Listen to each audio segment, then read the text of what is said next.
Salut à tous, j'espère que vous allez bien. Petite voix encore pour moi, j'ai prévu ce qu'il faut, on verra bien. J'ai pensé hier, il y a une idée qui m'est venue, qui a trait à notre identité, et donc j'appelle ça le phénomène de dilution. Alors, qu'est-ce que c'est que la dilution, et pourquoi ça concerne les gens qui sont cèdes, et par extension, je pense sûrement les gens qui sont un peu dans l'autisme, c'est-à-dire CED, Asperger, autisme.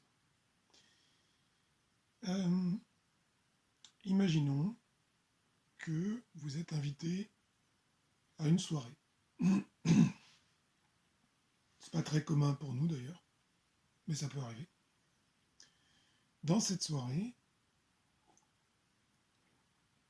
il y a un mécanicien, il y a un ingénieur euh, en physique, un historien, une secrétaire et deux entrepreneurs. Qui allez-vous être? Puisque vous, CED, vous n'avez pas une grosse identité. Également, votre parcours professionnel est souvent assez chaotique et vous ne pouvez pas vous définir uniquement par un métier que vous auriez pratiqué pendant des décennies. Donc, vous êtes un petit peu déjà à part, puisque vous êtes devant ces gens qui ont ce parcours et qui, souvent, ont des discussions qui sont, en dehors de politique et pognon, métier. Donc, il y a déjà un petit clivage. S'ajoute à cette distance le fait que vous soyez toujours un peu en retrait de ce qui se passe.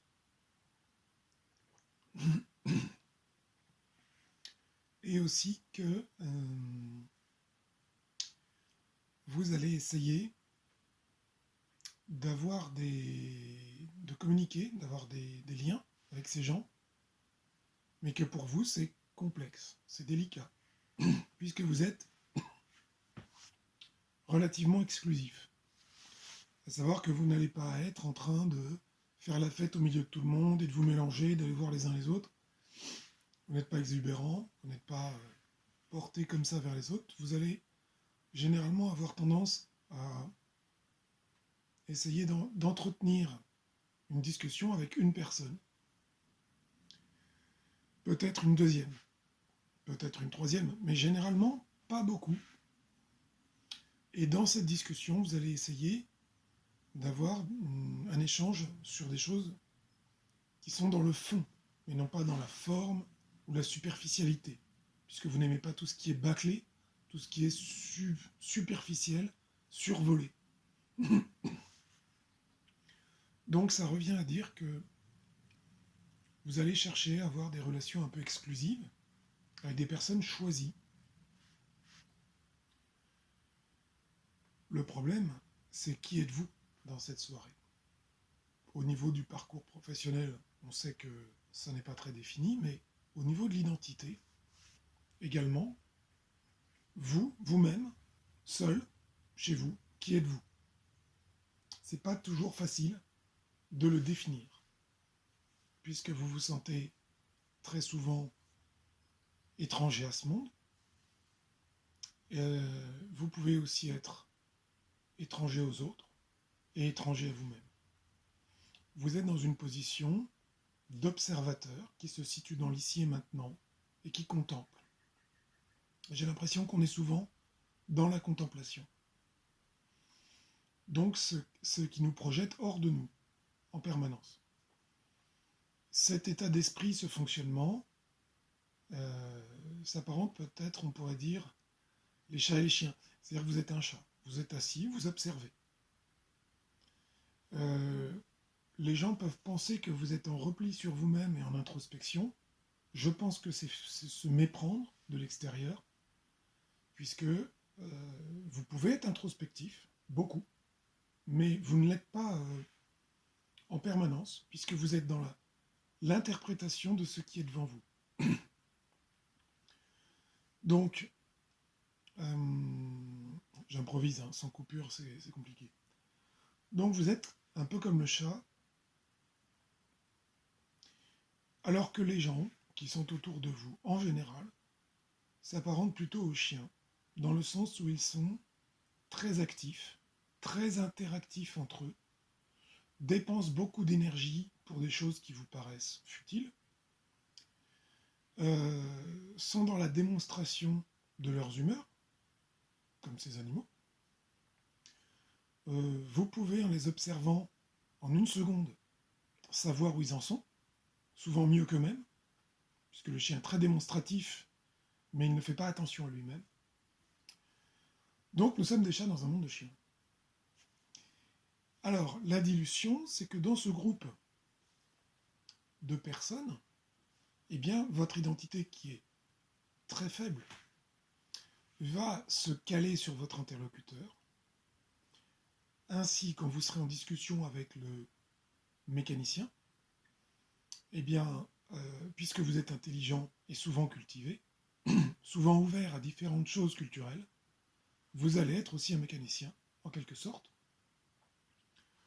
Et même si vous n'y connaissez rien et que vous avez beaucoup de questions, même si vous laissez part à la parole de l'autre, eh bien vous allez avoir des interventions qui pourraient lui plaire. Et qui pourraient, dans certains cas, si vous y connaissez un petit peu, lui laisser penser que vous êtes expérimenté dans son domaine.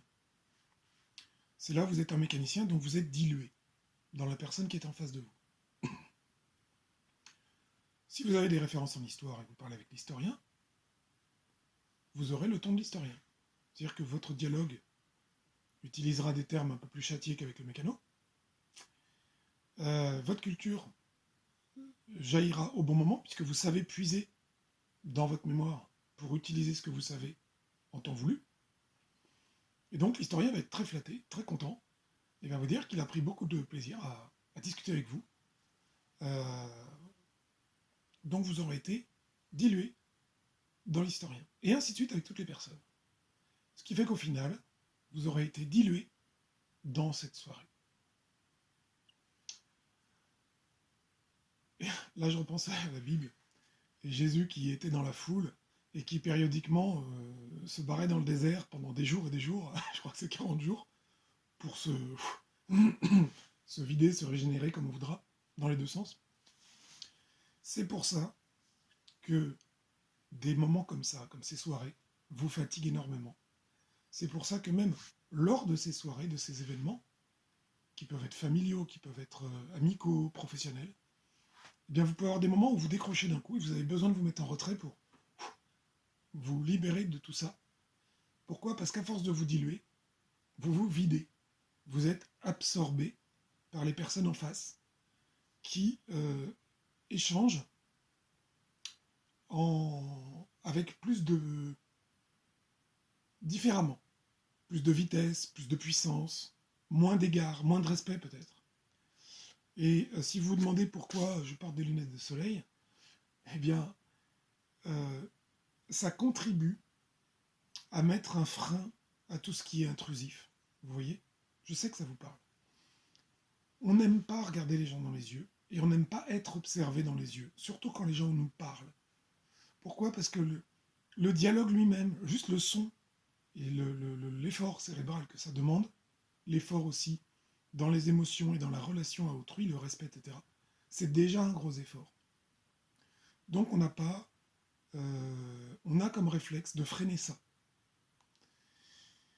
Voilà, le phénomène de dilution, c'est aussi quand vous êtes chez vous, quand on vous téléphone, quand vous recevez des mails, quand on vous sollicite. Eh bien, je vous dirais un conseil, freinez tout ceci pour essayer de mettre une notion de maîtrise dedans, pour ne pas vous laisser aspirer dans le monde, en général, le monde. Cela peut être épuisant, et ceux qui le font beaucoup sans en avoir conscience de ce que je dis, peuvent aller jusqu'à la dépression, ou à se sentir complètement perdu. Donc se mettre dans la solitude et dans les relations choisies permet de se recentrer, de se retrouver soi-même. Voilà, à plus tard.